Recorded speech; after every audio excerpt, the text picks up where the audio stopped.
Okay, so in today's lesson we are continuing looking at pollution, which you did a couple of lessons ago. And we're actually looking at reducing pollution. So, the three pollutions that are found in air that you need to be remembering are 1. Carbon monoxide. The second one, sulfur dioxide. Okay? And the third one is nitrogen oxide. So I'm just going to write NOx because that number of oxygens can change. There's NO, NO2, NO3. So we just use an X, which means all of the different types of nitrogen oxides. So we want to try and get rid of them. Okay?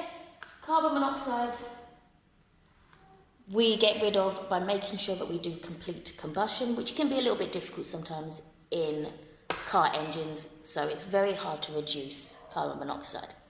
So we're going to look at these two. Okay, sulfur dioxide and nitrogen oxide. Well, you're going to look at this lesson. So, the first one, sulfur dioxide. Let's look at how it's formed, first of all. Sulfur can be found in a lot of fuels. Okay, it's just present in there when it's been the breaking down of your fossils to form the fossil fuels, so oil and gas and coal. So, sulfur is in the fuel. Okay? And when you burn the fuel, you're burning it in oxygen, so you add an oxygen to it. So it's going to react with the oxygen. Okay? And that forms sulfur dioxide. Okay? So, how can we reduce this? Now, the way we can do this is by targeting the fuel we are using. Okay? So, the first one is by using low sulfur fuels. Okay? So, low sulfur fuels. Now, you need to research how do we make low sulfur fuels. Okay? The second one is by a process called desulfurization. Okay? And again, I want you to research what is desulfurization and how does it work? What steps do we do to get it? Okay? So, that's looking at sulfur. So, let's look at the third one.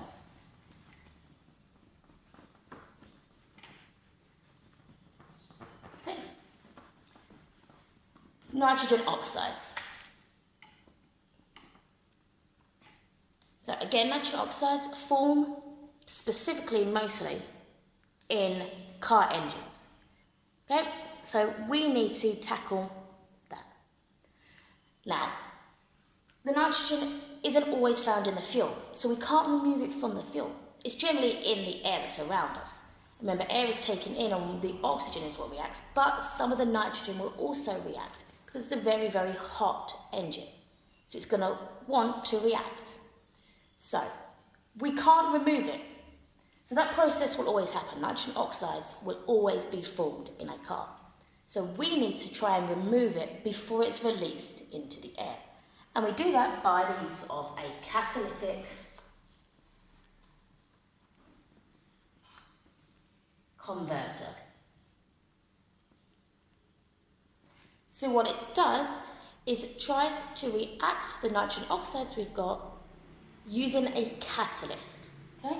Remember, a catalyst is something that speeds up a reaction. Okay, so something we add and use to help a reaction go faster at lower temperatures. Okay, and remember, a catalyst does not get involved in the reaction, it's just there. It's a surface, actually, that the reaction will happen in. So, most cars now have to have catalytic converters in them to be able to be on the road. Now, there are different reactions that happen inside a catalytic converter.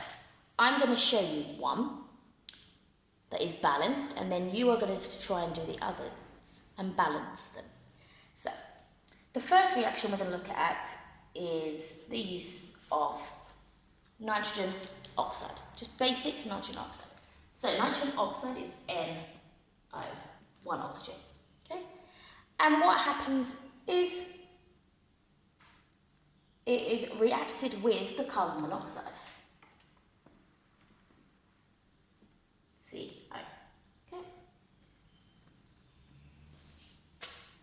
And then that forms nitrogen, N2, and carbon dioxide, like so.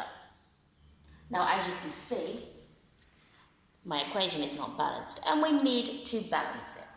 So, we need to make sure that we've got the same number on each side.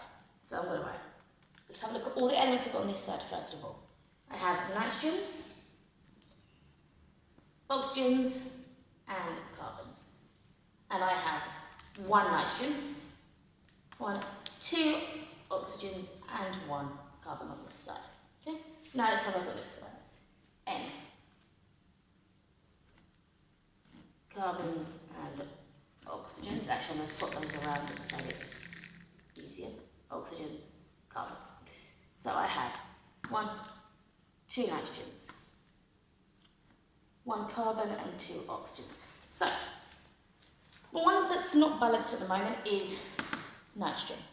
So, I've got one this side, two this side. So, I now need to get another nitrogen on this side. So, all I need to do is I can put a 2 in front of here for now. But that does change how many oxygens I have. So, I now need to change that, which is 2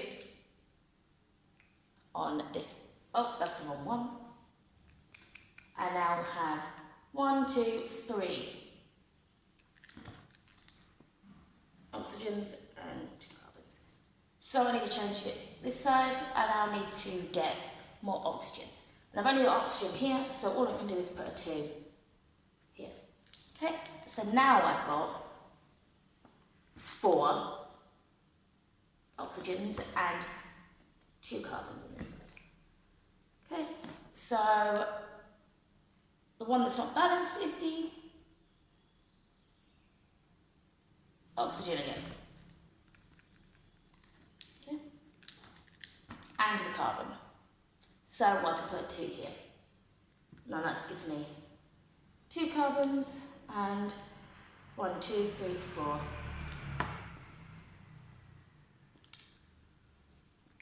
4 oxygens. So let's double check.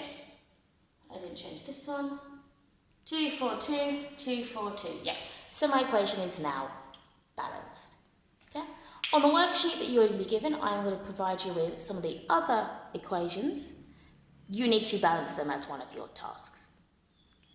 Also, I would like you to work and research what a catalytic converter really is, what they are made of, and a little bit more on how they work.